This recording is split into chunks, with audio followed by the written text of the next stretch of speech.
Cheers. Cheers. And finally That's home. it. Yeah. So, what do you We want? start with What do you want from me? You stop at laughing. Well, where we start? What do you watch something interesting recently? Some movie, some concert? Not some- really. No, Okay, that's actually, all. actually, I didn't watch many movies recently because for some reasons, I prefer the reading, Yeah. and I'm reading such very interesting stuff because I'm focusing a lot about apocalypse. Yeah. So I'm reading a lot about that. And Which about one? The Catholic, Giovanni, the Islamic? John, John Okay. Apocalypse. No, but I actually have been reading about Muslim apocalypse and other kinds of apocalypse. I didn't read like the Enoch book yet or the Ezekiel. Sorry, I don't know in English. I think it's But and I'm starting reading a lot to understand better the apocalypse, St. John's Apocalypse. I started reading a lot of mystics. this is not new for you. No, but It's a field that you always have appreciated, me too, to be honest. yes, but like with a different perspective. And I'm enjoying a lot reading Simone Weil and Meister Eckhart.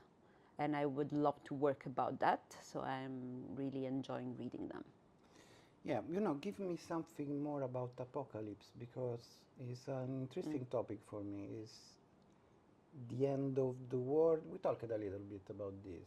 Yeah. Is the end of the world, or maybe it's At the end of this or maybe world, it's a starting point for something else? actually, they say it's the end of time, The end of time. of this time, and the beginning of a new one.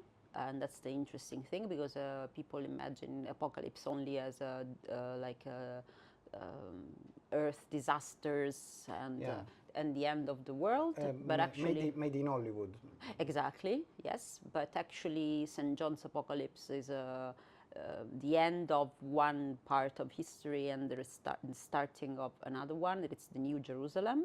And in studying the apocalypse really raises a lot of interesting questions. The more you study, the less you understand.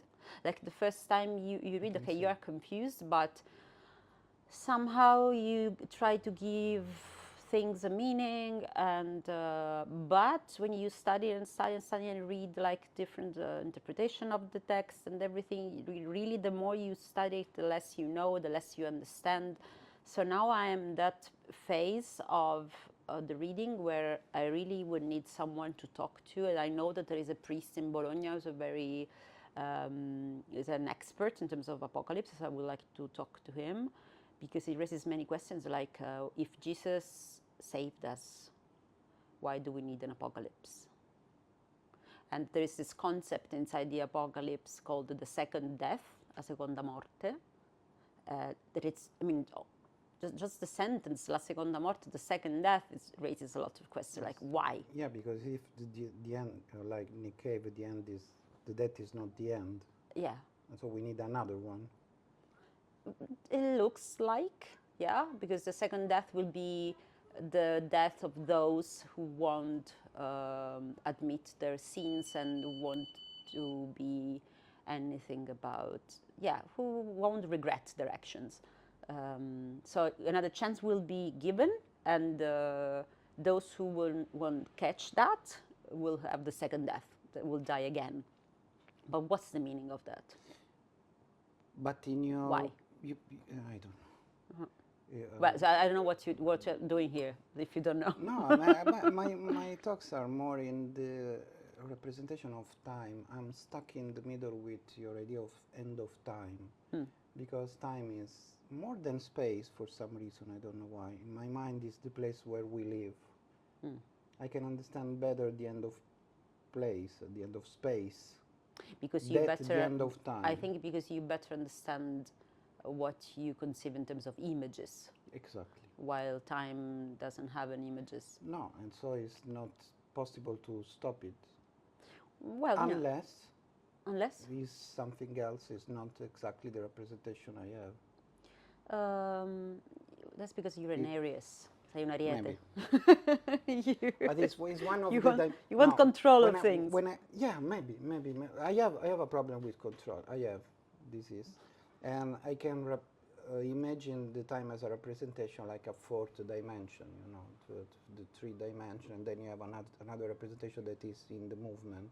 If I go in that place, maybe I can imagine a different idea of time, a different representation. But I'm stuck in representation. Maybe Exactly. representation is not the field that I have to. Well, you know, think. like if you study quantum physics, that is very interesting right now, and maybe quantum physics is like the most similar to spirituality right now. I was saying religion, that's for me, not for everyone.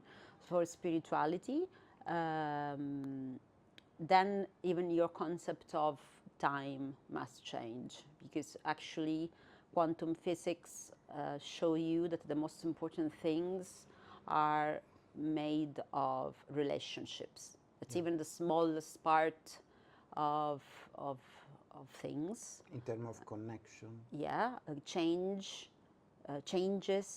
according to the person acting with it, or that's the Higgs boson on the last discoveries in terms of quantum physics. So they show us that the most important things are not what the classic physics implied, but actually the importance of relationships. And there is also a branch of the medicine now engaging with that. Yeah, and actually, and that's so interesting, the neuroscientists are proving that there is a soul, the existence of the soul. Yeah, but I know, but. Yeah, but I mean, it's But like, I like believe- I it's like they believe, would be it's not able, I know, I believe. they will be able to locate it. Yeah. They are, they're almost there. So that's going to be really a revolution. Yeah, it is. But even the existence of good and bad energy.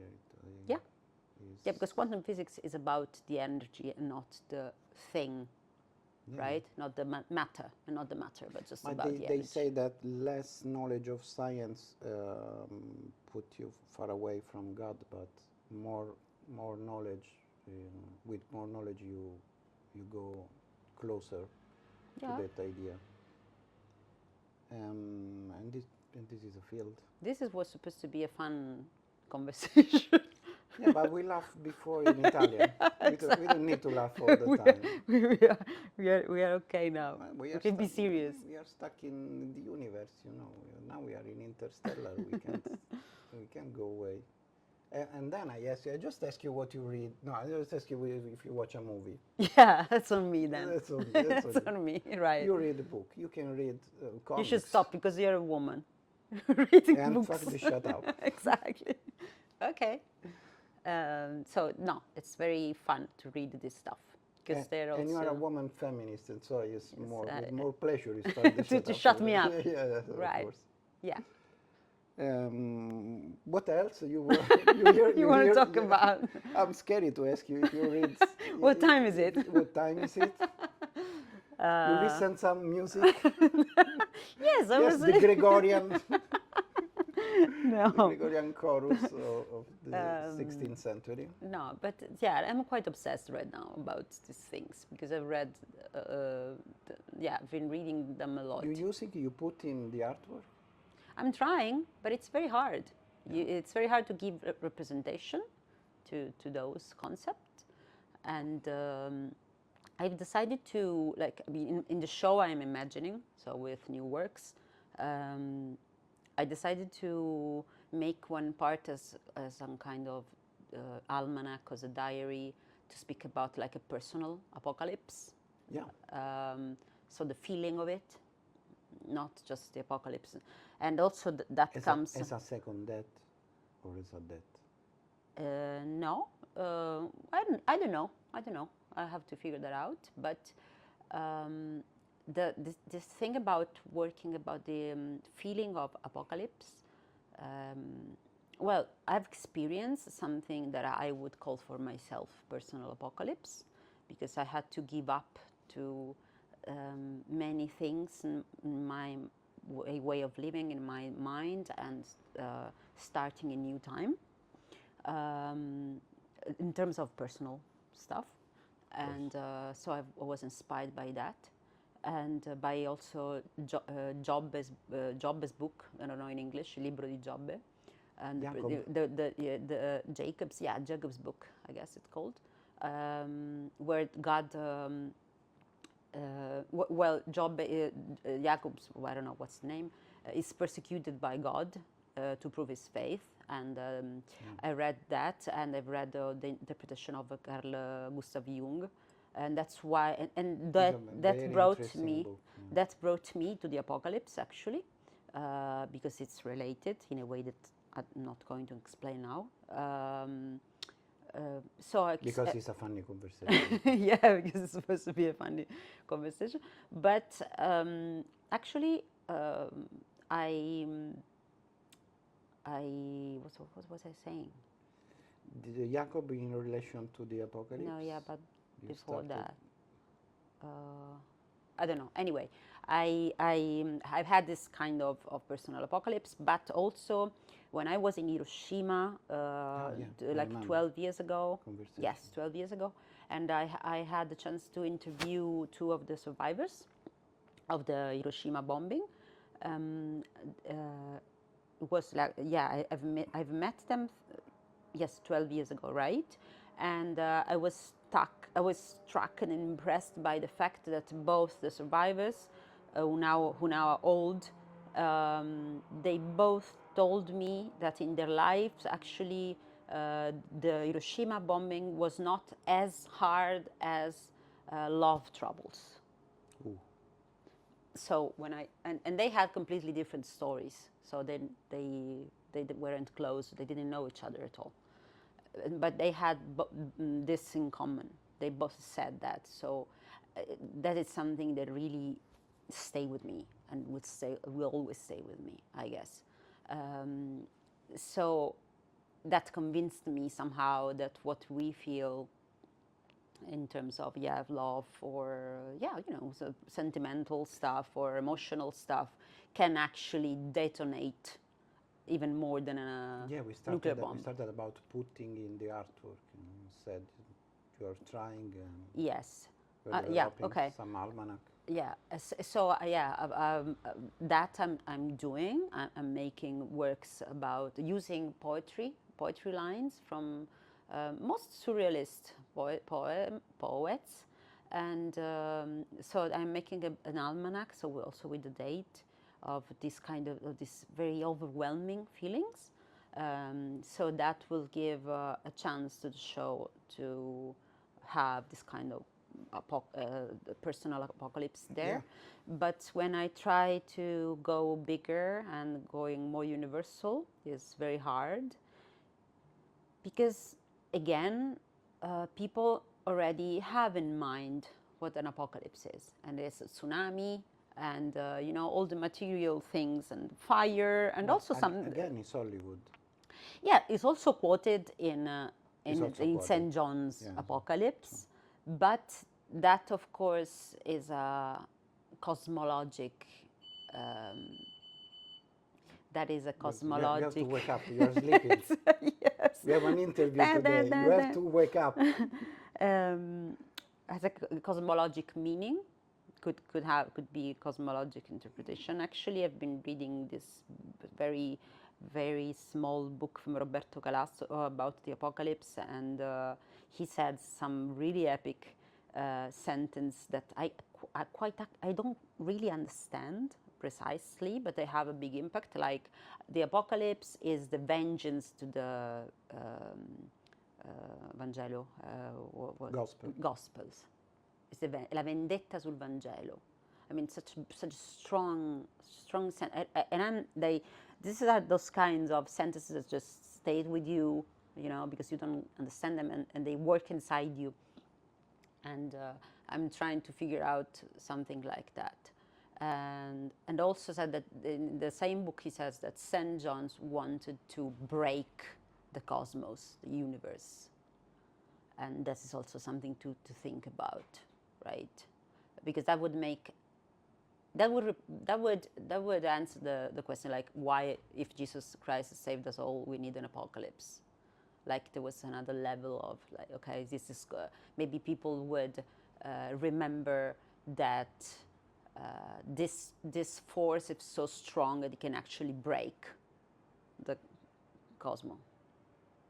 So, but it's very it's what is really satisfying is that nothing is true, nothing is false, nobody is right, nobody is wrong, and quite now in this kind of, But at least we don't know, maybe someone have a point. yeah, but is that the point?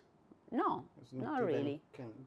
We can't call a real point. Yeah, and that is quite revolutionary right now, because right now everything is about who is right and who is wrong in the world.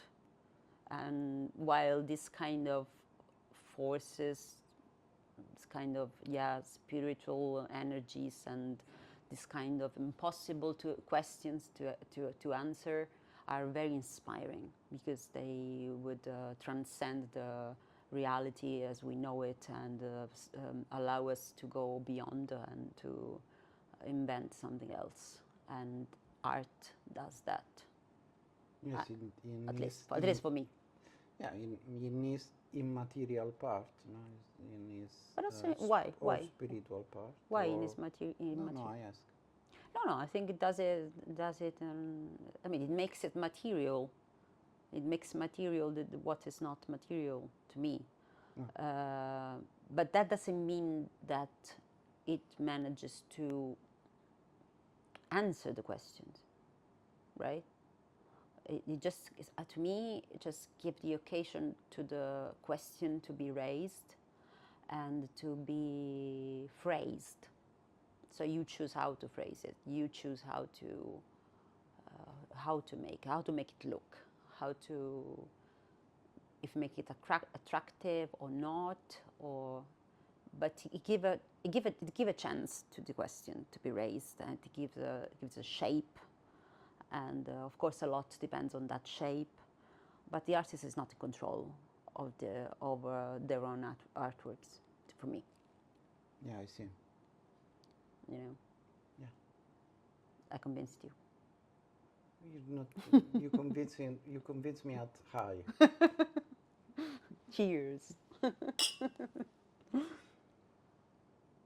Take a break now. Break. Yeah. Pausa. Sì, Dillo in italiano. Fermate.